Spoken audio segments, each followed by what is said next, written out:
Hola, en las lecturas de la misa de hoy vamos a escuchar un pasaje de un momento muy lindo de la historia de Israel. Eh, Después del exilio, cuando el pueblo volvió nuevamente a su tierra, encontró que estaba muy descuidada y desolada. Como pudieron, arreglaron unos altares en el templo y comenzaron a reconstruir las ciudades, etcétera. Cuando se presentó la ocasión, convocaron al pueblo de Israel y todos los que pudieron ir, asistieron allí a una fiesta religiosa y en esa ocasión aprovecharon para hacer la lectura de la palabra. Es interesante comprender el contexto. Cuando fue el exilio en Babilonia, no tenían la Sagrada Escritura, no tenían el templo de Jerusalén y allí la fe del pueblo sobrevivió gracias a la memoria de los papás y de los abuelos, que le fueron transmitiendo lo que ellos recordaban en su memoria de la palabra y ellos se lo fueron transmitiendo de generación en generación. El hecho es que cuando estaban reunidos en Jerusalén, Esdras, que era el sacerdote del turno, comienza a hacer la lectura de la palabra. Y cuando la gente que estaba allí, que había vuelto del exilio, y muchos que también quedaron en Israel, que tampoco pudieron escuchar con frecuencia la palabra, comenzaron a escuchar lo que leía Esdras, el corazón se les puso chiquitico, porque comenzaron a recordar lo que les enseñaron sus abuelos, sus papás, y se emocionaron muchísimo. Pero yo quiero llamar la atención sobre un gesto. Mientras estuvieron escuchando la palabra, dice el texto que vamos a escuchar hoy, estuvieron de pie, en silencio y prestando atención. Sobre este pasaje, yo quisiera dejarte dos reflexiones.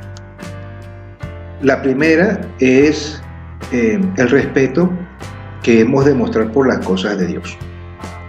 El pueblo cuando escuchó de hecho cuando trajeron la palabra se puso de pie y la escuchaba con mucha atención y mucho respeto de pie.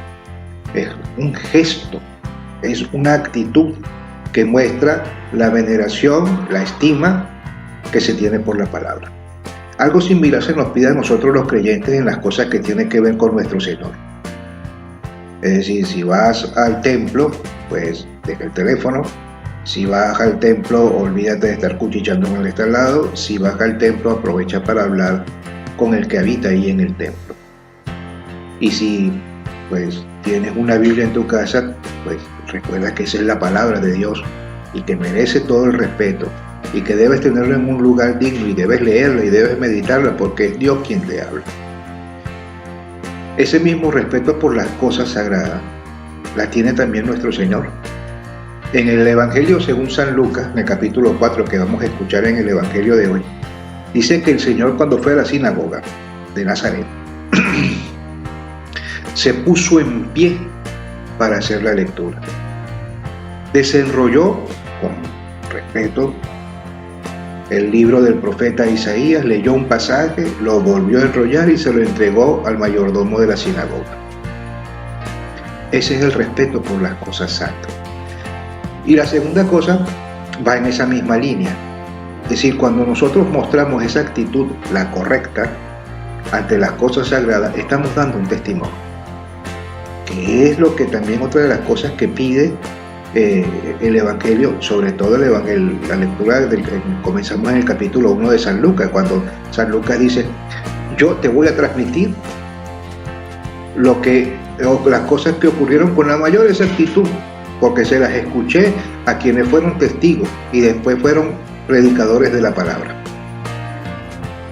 En la manera que cada uno pueda dar testimonio, debe hacerlo. Hay algunos que están llamados a darlo solamente con la voz, aquellas personas que son, vamos a decir así, pequeñitas, pero ya los que estamos grandes tenemos que darlo también con el ejemplo.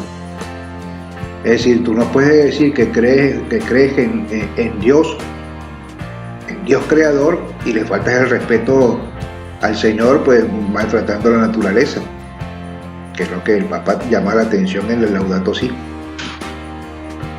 Si tú crees que Jesucristo está presente con su cuerpo, sangre, alma y divinidad en la Eucaristía, no puedes entrar en un templo sin ir a saludar primero al Señor en el sagrario. Eso es un testimonio, ¿sí? Entonces hoy se nos invita a eso, a que demos también un testimonio, como lo dieron los mayores en Israel, que se preocuparon para que sus hijos y nietos aprendieran la fe y que vivieran de acuerdo como el Señor enseñaba. Pues que en este domingo revisemos esas dos cosas básicas. Una, ¿cuál es el respeto que tenemos nosotros por las cosas del Señor? Y segundo, ¿cómo damos testimonio? Con nuestros gestos, con nuestra actitud, con nuestra palabra, con nuestra conducta. Feliz domingo y que el Señor te bendiga.